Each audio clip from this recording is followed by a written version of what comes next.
کے کرم کا ہے اشارہ شان رمضان، آقا کی محبت کا نظارہ شان رمضان۔ جی ویلکم بیک ناظرین، خیر مقدم ہے آپ کا آپ کے مسائل اور ان کا حل سیگمنٹ ہے مفتی محمد سہیل رضا امجدی صاحب کے ساتھ۔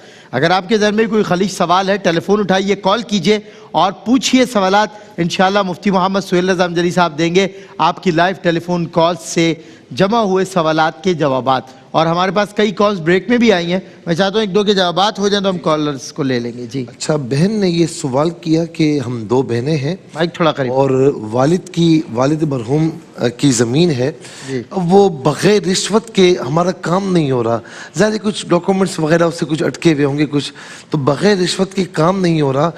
میری بہن بات یہ کہ جب آپ کا جائز کام بغیر رشوت کے نہیں ہو رہا، آپ پوری کوشش کر رہی ہیں، اسٹرگل کر رہی ہیں، اس کے باوجود نہیں ہو رہا، تو بہرحال بامر مجبوری آپ دے سکتی ہیں، لیکن رشوت کسی حال میں لی نہیں جا سکتی۔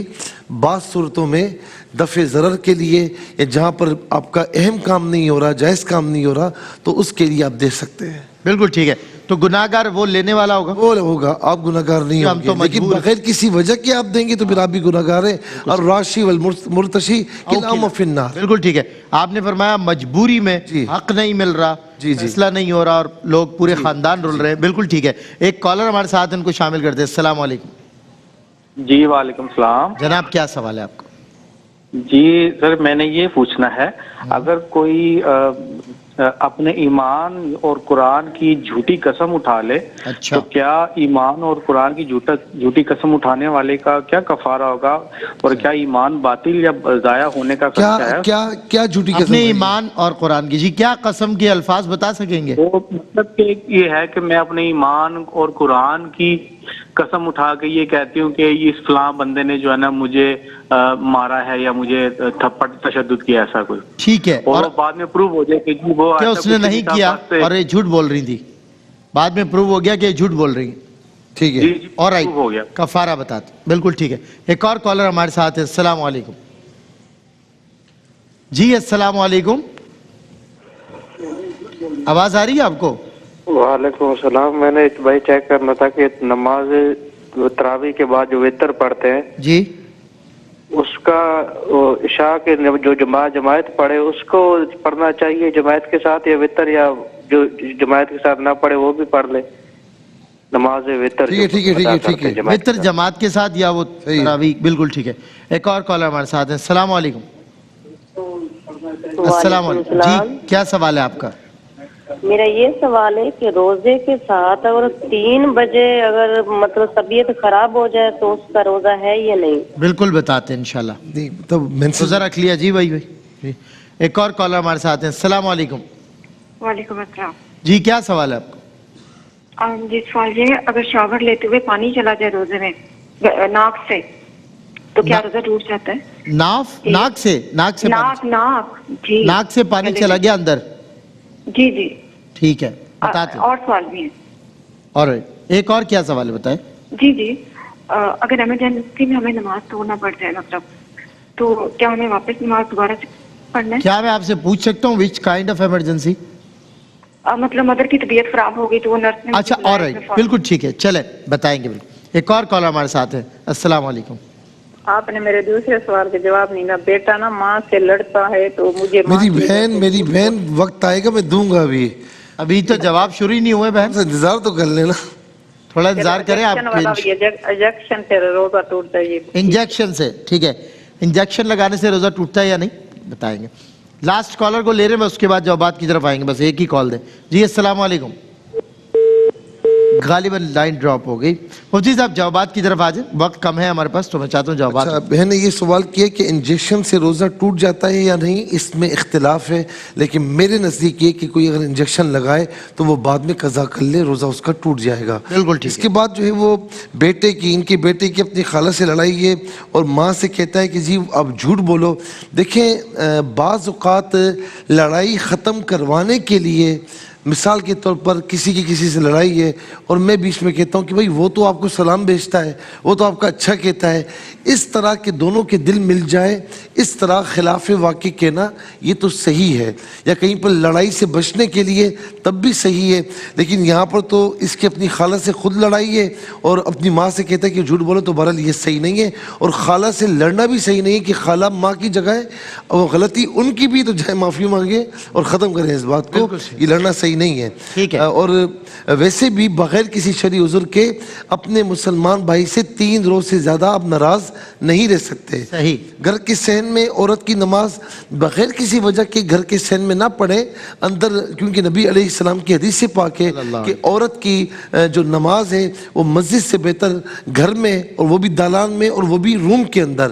تو اس کا مطلب ہے کہ زیادہ سے زیادہ پردے میں نماز ہو تو یہ اچھا ہے. تو بہرحال یہ کہ گھر کے صحن میں اگر آپ نماز پڑھ رہی ہیں تو ہو جائے گی, لیکن بہتر یہ ہے کہ آپ گھر کے اندر روم میں پڑھیں.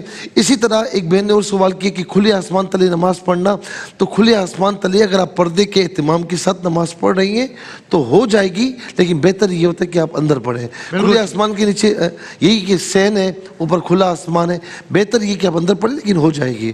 اس کے بعد ہاں جہاں پر مرد وغیرہ ہوں, غیر محرم وغیرہ ہوں, تو وہاں پر پڑھنے سے احتیاط کرنی چاہیے. اس کے بعد جو ہے فجر کی نماز کے بعد عشاء اور وتر قضا پڑھ سکتے ہیں یا نہیں. فجر کی نماز کے بعد کوئی نوافل نہیں پڑھ سکتے, لیکن عشاء کی نماز قضا اگر رہ گئی ہے, وتر قضا رہ گئی, تو وہ پڑھ سکتے ہیں فجر کی نماز کے بعد. لیکن کس وقت؟ جب اگر طلوع آفتاب ہو چکا ہے تو اس وقت تو کچھ بھی نہیں پڑھ سکتے.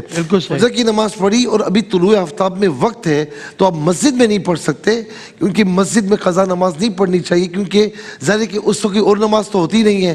اگر آپ پڑھیں گے تو لوگ سمجھ جائیں گے کہ آپ قضا نماز پڑھ رہے ہیں, تو قضا نماز کرنا گناہ ہے, گناہ کا اظہار بھی گناہ. تو اسی لیے گھر میں پڑھ سکتے ہیں, آپ مسجد میں نہیں پڑھ سکتے.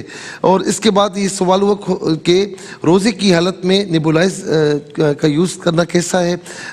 مطلب یہ کہ اس میں بھی علماء اختلاف کرتے ہیں, لیکن بہرحال یہ روزے کے فساد کا ذریعہ بنتا ہے.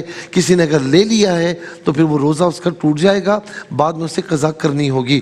اللہ تعالیٰ کے نام بطور وظیفہ نہیں بلکہ ایسے ہی برکت کے لیے پڑھتے ہیں تو پڑھ لیا کریں, کوئی مسئلہ نہیں ہے. لیکن بہت زیادہ تعداد میں آپ حد سے زیادہ نہ پڑھیں, ایک حد تک مقرر کر لیں تو وہ پڑھیں تو وہ آپ کے لیے زیادہ بہتر ہے.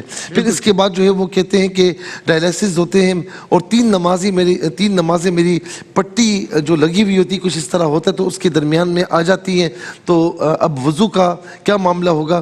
میری بہن میرے بھائی اگر ایسا ہے معاملہ, یہ بہن نے مسئلہ پوچھا, اگر ایسا معاملہ ہے کہ اعضائے وضو پر پٹی بندھی ہوئی ہوتی ہے, آپ اتار نہیں سکتی, تو اس صورت میں آپ ہاتھ کو گیلا کر کے بس پٹی کے اوپر جو ہے وہ مسح کر لیں تو آپ کا وضو ہو جائے گا. یعنی جو بھی جہاں پر پٹی لگی ہوئی ہے تو وہ اتار نہیں سکتی, تو وہاں پر آپ گیلا ہاتھ پھیر دیں تو آپ کا وہ وضو ہو جائے گا.